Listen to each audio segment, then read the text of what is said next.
telah pun dikawal. Assalamualaikum warahmatullahi wabarakatuh.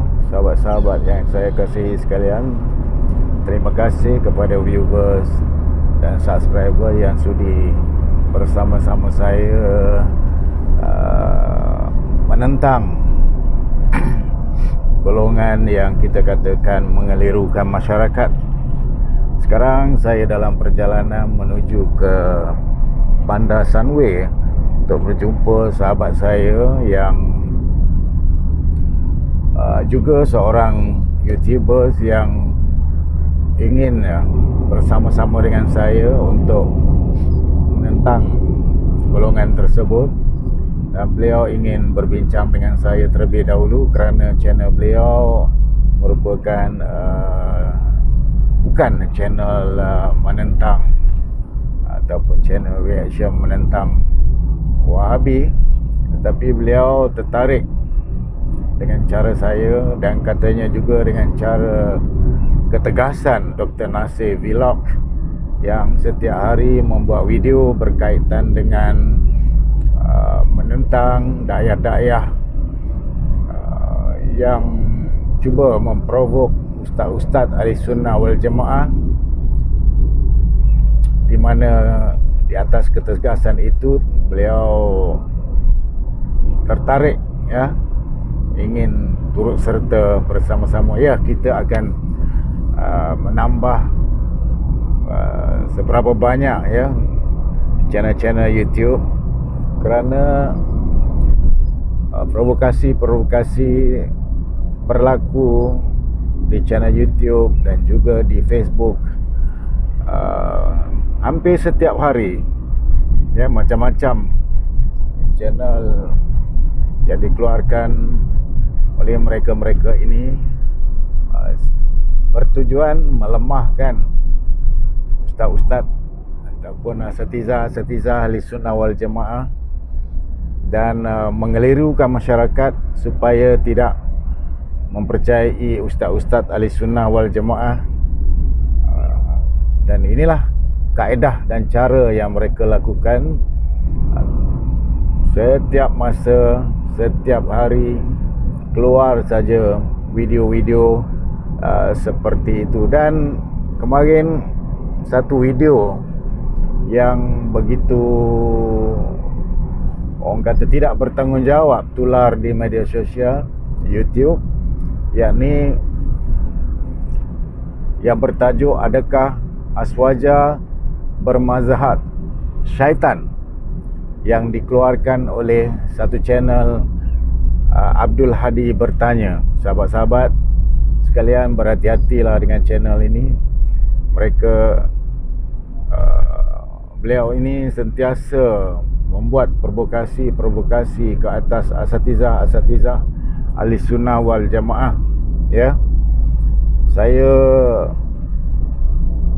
banyak juga membuat reaction kepada video beliau ini, dan diharap orang awam di luar sana, penonton YouTube, janganlah terpengaruh dengan channel ini yang sememangnya beliau ini cuba memanipulasikan fakta untuk merendah-rendahkan asatizah ahli sunnah wal jamaah.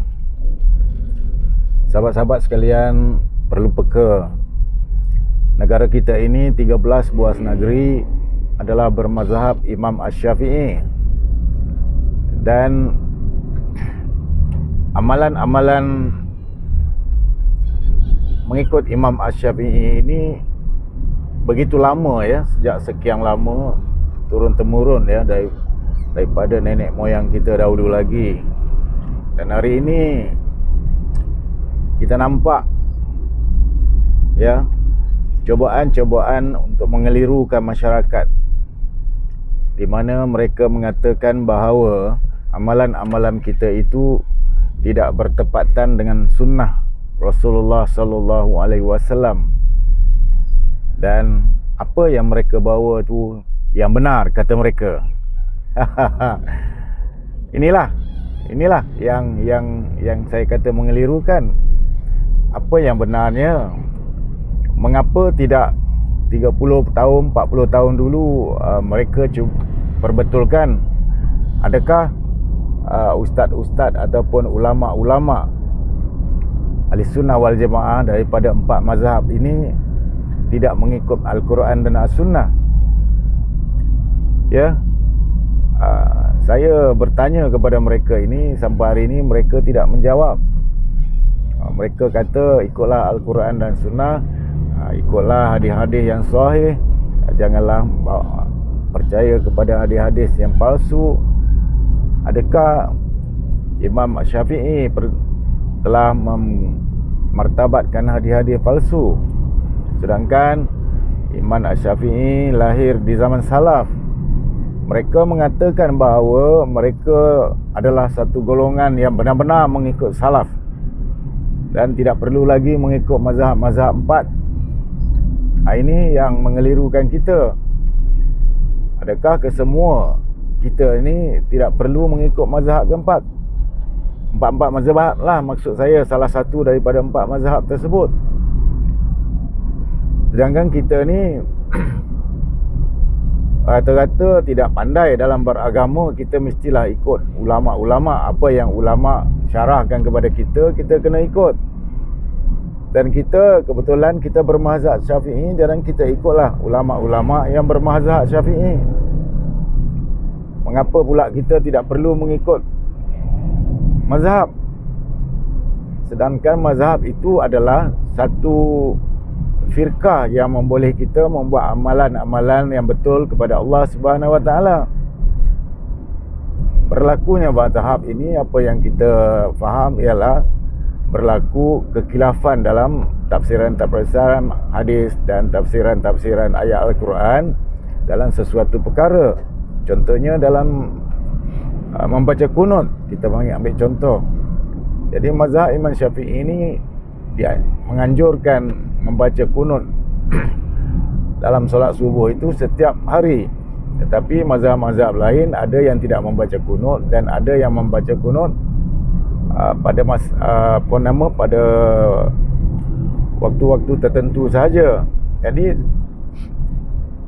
itu tidak salah pada kita, dan kita mereka berlapan dada kepada pegangan-pegangan tersebut. Tetapi hari ini pegangan baru ini lain pula.